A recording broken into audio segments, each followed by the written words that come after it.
Hello guys, welcome to Finvestage. तो आज हम बात करेंगे रिस्क मैनेजमेंट की। जो भी आज स्टॉक मार्केट में सबने स्कैम 1992 हर्षद मेहता जी की स्टोरी देखी होगी। उसमें कहते हैं रिस्क है तो इश्क है, बट ऐसा है नहीं। ट्रेडर का स्लोगन होना चाहिए कैलकुलेटेड रिस्क है तो इश्क है। अगर रिस्क अनकैलकुलेटेड होगा तो वो आपको कई सालों के लिए मार देगा, और अगर कैलकुलेटेड रिस्क होगा तो आपको ज़िंदा रखेगा बहुत लॉन्ग टर्म के लिए। हमें स्टॉक मार्केट में बहकावे में नहीं आना है कि रिस्क है तो इश्क है, कैलकुलेटेड रिस्क है तो इश्क है। हम इस वीडियो में बात करेंगे रिस्क मैनेजमेंट की, कि रिस्क मैनेजमेंट हमें कैसा रखना है स्टॉक मार्केट में, ऐसा रखना है जिससे हम एक प्रॉफिटेबल ट्रेडर बन पाएँ। ये बात प्रोफेशनल ट्रेडर्स के लिए भी सब पे लागू होती है। फर्स्ट चीज़ आ जाती है, जो मैं फर्स्ट चीज़ अब सबको एडवाइस करूंगा, जो मेरे को लगता है अगर आप स्टॉक मार्केट में कदम रख रहे हैं तो कम से कम पैसे से रखिए। मैंने पहले वाले वीडियो का लिंक मैं यहाँ पे डाल दूंगा। उसमें पहले वाले वीडियो में मैंने बताया था कि कैसे आप न्यू ट्रेडर्स यहाँ पे मार्केट में टिक सकते हैं। तो पहले देखिए, पहले तो ट्रेडिंग सबका गेम है नहीं। अगर आपको अपना खुद पता होना चाहिए कि आपकी साइकोलॉजी कैसे काम करती है। अगर आप ये हर जगह बात सुनने मिलेगी नहीं, बट एक्चुअली ट्रेडिंग उसी इंसान के लिए है जो थोड़ा सा अपने इमोशंस को कंट्रोल कर पाए। स्ट्रेटेजीज इसमें 10 से 20% काम करती हैं और 80% साइकोलॉजी काम करती है। साइकोलॉजी के बिना ट्रेडिंग आपकी सक्सेसफुल हो ही नहीं सकती। तो देखिए, अगर आपको पता है कि आपको थोड़ी थोड़ी चीज़ में अगर आप हाइपर टेंशन में आ जाते हैं, आपका ब्लड प्रेशर हाई हो जाता है। देखिए, ब्लड प्रेशर तो ट्रेडर का भी हाई होता है जब वो बड़ी बड़ी क्वांटिटी ट्रेड करता है, वो बात अलग आ जाती है। पर आपको छोटी छोटी बात पे अगर आपको कंट्रोल नहीं होते, अपना आपको टेंशन होने लग जाती है, तो स्टॉक मार्केट में नहीं आइए। यहाँ पे आपको देखिए हार्ट डिसीज हो जाएंगी, बहुत दिक्कत हो जाएगी, ब्लड प्रेशर की प्रॉब्लम आ जाएगी, तो रिस्क मैनेजमेंट हो नहीं पाएगा। कोई भी आप थोड़ा सा लॉस देखेंगे, अपना लॉस काट लिया करेंगे, प्रॉफिट आप देख नहीं पाएंगे। पहले तो आप अपने आप को देखिए, अपने आपकी पर्सनैलिटी देखिए कि पर्सनैलिटी है ना, नो योर पर्सनैलिटी। मतलब फर्स्ट पॉइंट हमारे आएगा नो योर पर्सनैलिटी, की अपने पर्सनैलिटी को जांचिए कि आपकी पर्सनैलिटी कैसी है। क्या आप रिस्क टेकर हैं, और रिस्क टेकर हैं जो कि शांति से रिस्क ले पाए। ऐसा नहीं हो आपने कोई क्वांटिटी आप लेके गए हैं, आपको रात को नींद नहीं आ रही है, आप SGX निफ्टी देख रहे हैं रात को और आप SGX निफ्टी को सुलाने के बाद खुद सो रहे हैं। तो ये चीज़ नहीं होनी चाहिए, इस चीज़ का ध्यान रखना है। फाइनेंशियल स्टेबिलिटी, अगर आप इधर कमाई के लिए आएंगे, आपके फाइनेंशियल कंडीशन क्या है, आपके पास फाइनेंशियली कुछ पैसा होना चाहिए पहले। और खासकर मेरे ख्याल से अगर इंसान बाइंग में आ रहा है स्टॉक मार्केट में, ऑप्शंस डेरिवेटिव्स में एंट्री कर रहा है, तो कम से कम 1 लाख का कैपिटल लेके आए पहले मार्केट के अंदर। अब मैं बताऊंगा 1 लाख को हम आगे यूज़ कैसे करेंगे। मैं यहाँ पे स्क्रीन लगा दूंगा जिससे मैं आपको वहाँ पे कैलकुलेशन करके बताऊंगा हमें कितनी क्वांटिटी रखनी है। पहले तो देखिए, आपको 1 लाख रुपये कम से कम लेके आने होंगे, और आप इस थॉट से नहीं आएंगे यहाँ पे कि आपको कमाना है। जब भी आप यहाँ पे कमाने की साइकोलॉजी से पैसा लगाएंगे, आपका पैसा डूबेगा। यहाँ पे आपको जब तक आपकी सेटअप नहीं बन जाता, आपकी पूरी कंडीशन फुलफिल नहीं हो जाती, तब तक आपको यहाँ पे ट्रेड लेना नहीं है। अदरवाइज आपकी साइकोलॉजी बिगड़ जाएगी यहाँ पे। तो आपको सबसे पहले 1 लाख रुपए यहाँ पे लेके आना है, और आगे बात करते हैं हम 1 लाख को ट्रेड कैसे करेंगे। हम 1 लाख को कुछ पार्ट में डिवाइड कर देंगे। 1 लाख को हम 5 पार्ट में डिवाइड करेंगे मिनिमम, मतलब 20,000 20,000 20,000 करके हम इसको डिवाइड करेंगे। अब देखिए, ऐसा नहीं है मैंने 20,000 20,000 बता दिया, तो 20,000 इसलिए करेंगे क्योंकि आप पहले 20,000 से ट्रेड करना शुरू करेंगे, क्योंकि 20,000 में कुछ 25 या 50 क्वांटिटी तो आ जाए अच्छे, उसकी क्या बोलते हैं, डेरिवेटिव की, अच्छे ऑप्शन की क्वांटिटी पे। मतलब आपको हमेशा 5th पार्ट को ही ट्रेड करना है, जिससे अगर आपको 20,000 जाता भी है तो आपके पास अगला 80,000 पड़ा होगा। अगर आप 1 लाख के साथ ट्रेड करेंगे, आपको इतना जिगरा नहीं होगा, तो आप इतना लॉस भी नहीं झेल पाएंगे, क्योंकि आपको लॉस एक पॉइंट पे काफ़ी ज़्यादा लॉस देखने को मिलेगा। तो पहले आप थोड़ा कम पैसा ही लगाइए। आप पैसा लगाइए सिर्फ 20% अपनी टोटल अमाउंट का। तो 20,000 रुपये आप यहाँ से लगाएंगे, सपोज कीजिए। बात करते हैं 20,000 रुपये आपने लगा दिया, आपको बहुत सारी चीज़ सीखनी पड़ेगी। मैं आगे सीरीज़ बनाऊंगा कि ट्रेंड के अगेंस्ट ट्रेड करना है तो कैसे ट्रेड करना है, ट्रेंड के साथ ट्रेड करना है तो कैसे ट्रेड करना है। वो सीरीज़ भी मैं जल्दी बना के डालूंगा, तो वो भी आप देख सकते हैं। तो देखिए, कंडीशंस के ऊपर है। वैसे आपको 20,000 रुपये ट्रेड करने मानिए, और 20,000 रुपये फिर आपको ये देखना है कि जब तक आपका सेटअप नहीं बनता है, जब तक आपकी कंडीशन फुलफिल नहीं होती है, आपको ट्रेड नहीं करना है, आपको बैठना है। यहाँ पे पेशेंस सबसे ज़्यादा जरूरी है। आपको बैठने की आदत होनी चाहिए। अगर आपको बैठने की आदत नहीं है, आपके अंदर पेशेंस नहीं है, तो यहाँ पे सक्सेसफुल होना बहुत मुश्किल है ट्रेडर का। और नेक्स्ट चीज़ आ जाती है हमारे पास क्वांटिटी अपने को हमेशा कम रखनी है। क्वांटिटी देखिए, आप जब स्टार्टिंग कर रहे हैं ट्रेडिंग की, या फिर स्टार्टिंग नहीं चला आप ट्रेड कर रहे हैं, अगर आप लॉस मेकिंग है, तो आप पहले से अपने मन को शांत करिए कि वही मैं लॉस मेकिंग हूँ, पहले मेरे को अपना प्रॉफिट जनरेट करना शुरू करना है, या फिर सीखना है। पहले मेरे को सबसे पहला हमारा स्टेप होना चाहिए सीखने का।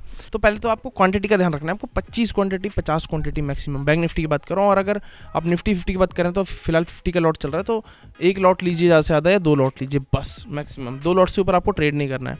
तो 2 लॉट में आप ट्रेड करेंगे तो उससे क्या है, आपका कॉन्फिडेंस बढ़ेगा। अगर आपको लॉस होगा तो लॉस भी कम होगा, प्रॉफिट होगा प्रॉफिट भी कम होगा। पर अगर आप डेली आप 50 100 200 रुपये घर पे ले जाएंगे, अपना अकाउंट से ले जाएंगे, तो आपको उससे कॉन्फिडेंस बिल्ड होगा, हाँ कि मैं ग्रीन में क्लोज किया है, मैंने रेड में क्लोज नहीं किया है। तो उसकी आपसे साइकोलॉजी पॉजिटिव होगी। तो हमेशा क्वांटिटी का ध्यान रखिए। तो उस 20,000 के अंदर ही क्वांटिटी खरीदनी है, और 20,000 के अंदर अगर 10,000 में क्वांटिटी है तो 10,000 ट्रेड कीजिए, कोई दिक्कत नहीं है।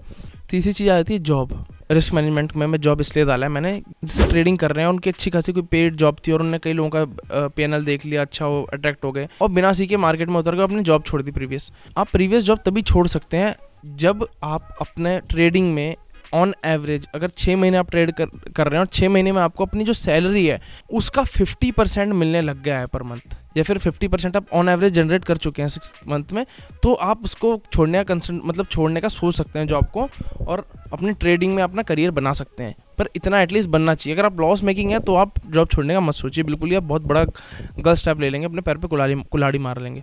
और इसमें आ जाता है, देखिए अगर आप लोन लेके किसी से ट्रेड करेंगे या फिर किसी से पैसे लेके ट्रेड करेंगे तो वो भी बहुत ज़्यादा रिस्की, क्योंकि आपके ऊपर एक लोड आ जाएगा, आपके माइंड में एक चीज़ आ जाएगी हाँ मेरे को कहीं पे ऑफ करनी है चीज़, तो फिर आप उस हिसाब से ट्रेड करेंगे तो वो ट्रेड भी सही नहीं जाएगा कभी। अभी रिस्क मैनेजमेंट में मैंने बिग स्क्रीन एक डाला है कि एक बड़े स्क्रीन पे ट्रेड कीजिए, क्योंकि देखिए एक छोटे स्क्रीन पे ट्रेड करके भी रिस्की है, क्योंकि फ़ोन पे आप अच्छे से देख नहीं पाओगे। एटलीस्ट एक लैपटॉप की स्क्रीन तो चाहिए, मतलब एक बड़ी स्क्रीन चाहिए जिस पे आप अच्छे से चार्ट को प्रॉपरली अपनी आंखें आपकी देख पाएँ, आप अच्छे से अपने चार्ट्स को एनालाइज कर पाएँ। तो एक बिग स्क्रीन तो चाहिए। तो एक बिग स्क्रीन का मैंने पॉइंट इसलिए डाला है क्योंकि लोग फ़ोन पे ट्रेड करके सोचते हैं कि फ़ोन पे मैं करोड़पति बन जाऊँगा। ऐसा नहीं है, आपको बैठना पड़ेगा प्रॉपर चेयर टेबल लेके और अपने को क्या बोलते हैं लैपटॉप, एक स्क्रीन तो चाहिए, मतलब एटलीस्ट 5-6 स्क्रीन फ्यूचर की बात होती है, पर एक स्क्रीन तो एटलीस्ट लैपटॉप से ट्रेडिंग हो सकती है, पर लैपटॉप चाहिए आपको। ये मेरा पर्सनल मानना है। अब आपको प्रॉफिट या लॉस, जैसे अगर आपको किसी दिन बड़ा लॉस हो जाता है तो उस लॉस को पचाइए, पहले उस लॉस को पचाइए। आप अगले दिन ही ट्रेड पे वापस बैठ जाएंगे स्ट्रांगली ट्रेड करने के लिए, उसको रिकवर करने के लिए, रिवेंज ट्रेडिंग के लिए, तो फिर वो और ज़्यादा लॉस में जाएगा ट्रेड। इसलिए पहले पचाना सीखिए अपने लॉस को और साथ ही साथ अपने प्रॉफिट को भी बचाना सीखिए। अगर आपको प्रॉफिट भी हो गया बड़ा प्रॉफिट, तो ये नहीं कि अगले दिन में आपको प्रॉफिट ही होगा। मेरे साथ अक्सर ऐसा पहले होता था कि मैं आज के दिन प्रॉफिट कर लिया मैंने बहुत बड़ा, और अगले दिन उतना ही मेरा लॉस हो जाता था, पर इतने दिन से मेरा कोई प्रॉफिट लॉस नहीं हुआ था। तो ये क्यों होता था? क्योंकि मैं प्रॉफिट हो गया, मैं सोचता था कि मैं डेली इतना बना लूँगा। ऐसा नहीं होता है। तो अगर बड़ा प्रॉफिट हो गया तो उसको भी बचाइए, और बड़ा लॉस हो गया तो उसको भी बचाइए। थोड़ा वेट लीजिए मार्केट से। अगर आप बहुत बड़ा लॉस हो गया तो 1 हफ्ते का ब्रेक ले लीजिए, 1 महीने का ब्रेक ले लीजिए, वो आपके ऊपर डिपेंड करता है, बट आप ब्रेक लीजिए। अगर आप ब्रेक नहीं लेंगे तो आपका माइंडसेट पिछले लॉस या पिछले प्रॉफिट से उभरेगा नहीं, और आप उस हिसाब से ट्रेड करने लग जाएंगे आगे, उसके हिसाब से, उस माइंडसेट के हिसाब से, जो कि आपको पता नहीं लगेगा। आपकी साइकोलॉजी उन ट्रेड्स के हिसाब से, उन प्रॉफिट लॉस के हिसाब से ट्रेड करेगी। तो इस चीज़ का रिस्क मैनेजमेंट में ध्यान रखना है खासा। दूसरा एक मैं मेजर पॉइंट डालना चाहता हूँ रिस्क मैनेजमेंट में, कि अपनी हेल्थ का रिस्क मैनेजमेंट। देखिए मेरा भी वेट काफ़ी बढ़ गया है ट्रेडिंग में। ट्रेडिंग में क्या है, इंसान बैठा रहता है एक जगह बैठा रहता है, और कोई मूवमेंट होती नहीं है बॉडी की ज़्यादा खास, सिर्फ ब्रेन का काम है और हम बैठ के देखते रहते हैं। उससे क्या हमारी बॉडी पे बहुत ज़्यादा इफेक्ट पड़ता है, हमारी हेल्थ पे इफेक्ट पड़ता है। हम क्या ट्रेडर्स बड़े बीमारियों के मतलब वो हो जाते हैं, पर ज़िंदगी तो कमाते हैं, बाद में अपनी बीमारियों पर पैसा खर्च करते हैं। तो अपनी हेल्थ का, फिटनेस का ध्यान जरूर रखना है। ये एक रिस्क मैनेजमेंट पॉइंट मैंने इसलिए डाला है क्योंकि हेल्थ बहुत जरूरी है। अगर हेल्थ इज़ वेल्थ इसलिए बोला जाता है क्योंकि हेल्थ होगी तभी तो हम अपनी वेल्थ का इस्तेमाल कर पाएंगे। तो फिर हेल्थ की नहीं रहेगी तो हम क्या अपना मनी एंजॉय कर पाएंगे कमाया हुआ। तो हेल्थ का जरूर ध्यान रखिए। अभी ठीक है, स्टार्टिंग स्टेज में बंदा थोड़ा सा एग्रेसिवली ट्रेड करता है, थोड़ा सा एग्रेसिव हो रहा है, कोई दिक्कत नहीं है, पर लॉन्ग रन में तो आपको हेल्थ का ध्यान रखना पड़ेगा। सो गाइस, इन सब चीज़ों का आपको ध्यान रखना, जो मैंने चीज़ें बताई हैं। अगर आप इन सब पॉइंट्स को फॉलो कर लेते हैं तो आपको प्रॉफिटेबल ट्रेडर होने से और एक सक्सेसफुल ट्रेडर बनने से कोई नहीं रोक सकता है। और रिस्क मैनेजमेंट सबसे इंपॉर्टेंट फैक्टर है ट्रेडिंग में और इक्विटी मार्केट में और लाइफ में भी। तो अपने रिस्क मैनेजमेंट का ध्यान जरूर रखिए और अपना स्लोगन बनाइए, कैलकुलेटेड रिस्क है तो इश्क है। तो अगर आप वीडियो को लाइक नहीं करते हैं, अगर आपको वीडियो अच्छा लगा हो और अगर आप ऐसी वीडियो और आगे चाहते हो तो मुझे कमेंट में बताइए, और वीडियो को लाइक कीजिए। आपके लिए वीडियो बना रहा हूँ, देखिए बाहर बैठ के वीडियो बनाना पड़ रहा है क्योंकि मैं अपने गाँव आया हूँ और यहाँ पे मेरे कज़न के छोटे बच्चे हैं, तो परेशान करते हैं बीच में, इसलिए मैं बाहर आके वीडियो बना रहा हूँ।